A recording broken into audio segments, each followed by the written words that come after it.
Welcome back. We're ready to begin Phase 5. Let's get started. Phase 5, Delivering Value. Chapter 15, Presenting the Recommendations. Consulting Focus. How do consultants communicate recommendations effectively?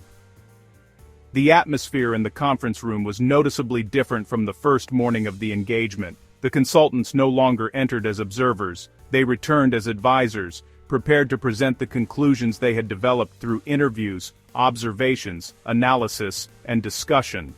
Presentation materials were arranged neatly at the front of the room, and the leadership team waited with notebooks open as the consultants prepared to begin.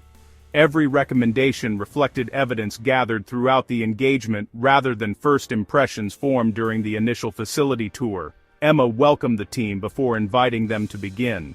We're ready to hear your recommendations. The consultants organized their presentation around the organization's most significant opportunities rather than attempting to summarize every detail of their analysis.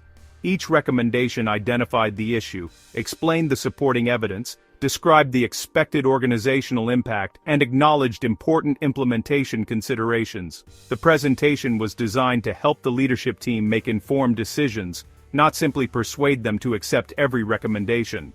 As questions emerged, the consultants consistently returned to the evidence: financial reports, operational observations, employee interviews, customer feedback, and technology data. Each supported different aspects of the discussion. Rather than defending opinions, the consultants explained how the evidence led to their conclusions. The presentation demonstrated how much the consulting team had grown throughout the engagement. They no longer viewed finance, operations, marketing, technology, and people as separate business functions. They recognized how each recommendation influenced the organization.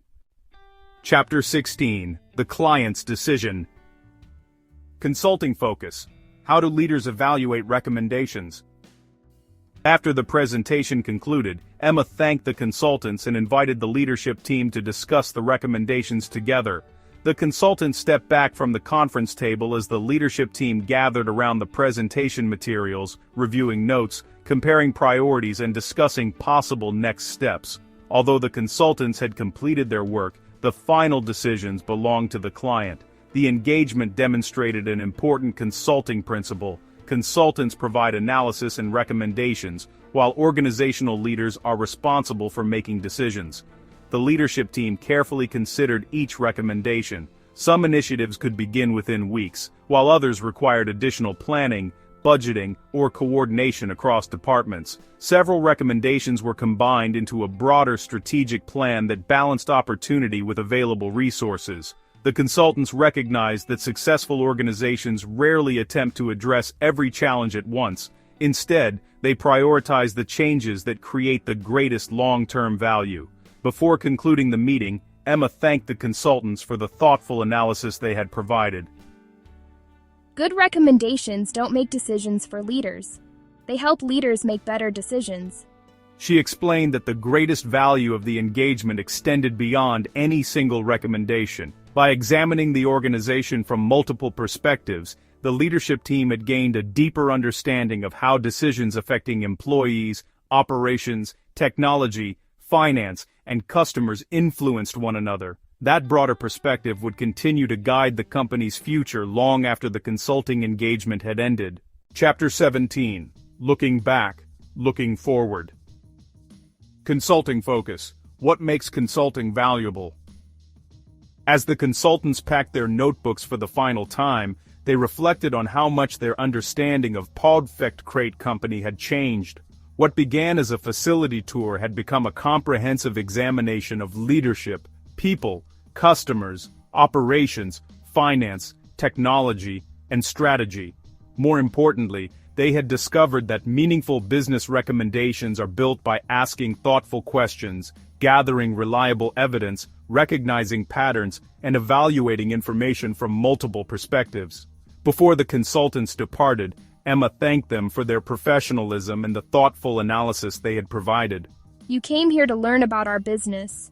I hope you leave understanding how to think about any business. She reminded the team that every organization faces opportunities, challenges, and difficult decisions. The organizations most likely to succeed are those that encourage curiosity, thoughtful analysis, ethical decision-making, collaboration, and continuous improvement. Those principles extend far beyond a single consulting engagement. As they returned their visitor badges and prepared to leave, several employees paused to thank them for their work, a small reminder that the recommendations they had developed were ultimately about helping people succeed. As the consultants left the building, the production floor continued operating much as it had on the morning they first arrived. Employees moved confidently through their responsibilities, customers' orders continued to ship, and the work of the organization carried on. The consultants, however, left with a different perspective. They no longer viewed finance, operations, marketing, technology, and people as separate functions. Instead, they understood that informed decisions require seeing the organization as an interconnected system. Their consulting engagement had come to an end. Their consulting mindset would stay with them. That wraps up Phase 5.